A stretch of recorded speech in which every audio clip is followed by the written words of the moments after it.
Salah satu deposit emas terbesar di dunia ada di Afrika bagian selatan. Ilmuwan percaya logam mulia ini muncul di sana lebih dari 2 miliar tahun yang lalu setelah jatuhnya meteorit raksasa.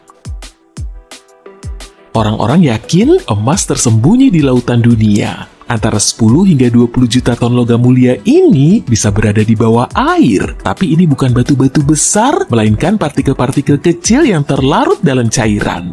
Ekstraksi emas semacam itu terlalu mahal.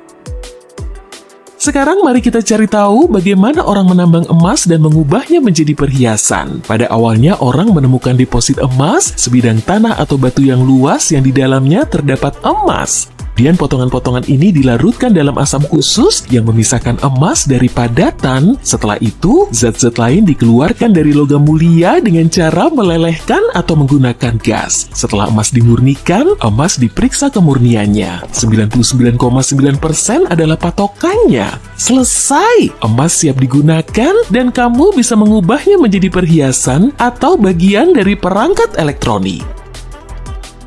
Logam-logam paling langka di bumi juga berasal dari bintang, maksudku rhodium dan iridium. Harganya beberapa kali lipat lebih mahal daripada emas, bukan karena keindahannya, tapi karena nilai praktisnya. Sebagai contoh, rhodium dan iridium bisa mengubah gas berbahaya menjadi nggak berbahaya. Dan 90% dari permintaan untuk logam ini jatuh pada pasar produsen mobil. Orang-orang menggunakan logam ini dalam pembuatan auto katalis. Logam ini dibutuhkan untuk membersihkan knalpot yang berbahaya. Ketika zat beracun yang dihasilkan selama pembakaran bahan bakar bersentuhan dengan logam mulia ini, zat itu menjadi lebih aman. Lapisan mikrorhodium dan iridium diaplikasikan pada dinding silinder katalis. Emas, platina, rhodium, dan iridium adalah logam yang paling mahal. Tapi bagaimana dengan yang paling tahan lama? Agak rumit untuk menentukan satu pemenang karena kekuatan logam bergantung pada 4 kriteria. Pertama, kekuatan tarik. Ini adalah kemampuan logam untuk menahan sobekan. Sebagai contoh, tanah liat pemodelan punya kekuatan tarik yang rendah karena bisa dengan mudah diregangkan ke arah yang berbeda. Di antara logam, tungsten mungkin yang paling sulit diregangkan. Kriteria lainnya adalah kekuatan tekan. Ini adalah kemampuan logam untuk menahan kompresi. Dan di sini, krom adalah salah satu yang terkuat. Kriteria ketiga untuk kekuatan logam adalah kekuatan luluh. Untuk mengujinya, kamu perlu membuat batang atau balok dari logam apapun, lalu mencoba memengkokkannya dan mematahkannya. Logam yang menunjukkan resistensi terbesar punya tingkat kekuatan luluh yang tinggi.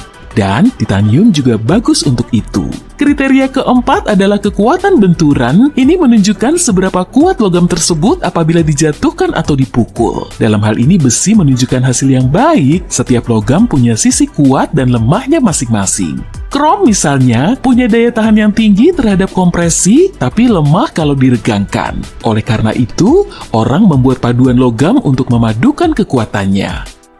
Oke, kita sudah belajar tentang logam yang paling langka dan paling mahal, dan bagaimana dengan elemen lainnya? Apa unsur yang paling langka di dunia? Perkenalkan, astatin, elemen paling langka di planet ini. Hanya ada sekitar 25 gram zat ini yang ditemukan di seluruh dunia. Laju peluruhannya sama dengan kecepatan pembentukannya, oleh karena itu, jumlah zat ini di alam nggak berubah.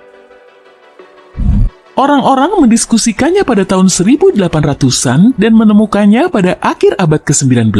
Tapi bahkan sekarang, setelah bertahun-tahun, kita hanya tahu sedikit tentang elemen ini. Pada 1869, pencipta tabel periodik Dmitri Mendeleev mengetahui ada zat tertentu yang bernomor 85 dalam kelompok unsur halogen. Kelompok non-logam ini mencakup zat-zat seperti fluorin, klorin, bromin, dan yodium. Jadi astatin dianggap sebagai yang terberat dari semua halogen yang diketahui dan paling mirip dengan logam. Astatin memiliki titik leleh yang rendah dan menghantarkan panas serta listrik dengan buruk. Dia rapuh dalam bentuk padat dan berwarna gelap. Bahkan saat ini, para ilmuwan nggak mengetahui semua sifat-sifatnya. Hampir nggak mungkin menemukannya di alam, tapi ahli kimia telah belajar mensintesisnya secara artifisial. Orang nggak tahu bagaimana menggunakan elemen ini karena terlalu radioaktif. Namun di beberapa laboratorium, para ilmuwan melakukan eksperimen menggunakan astatin untuk mengobati penyakit tiroid.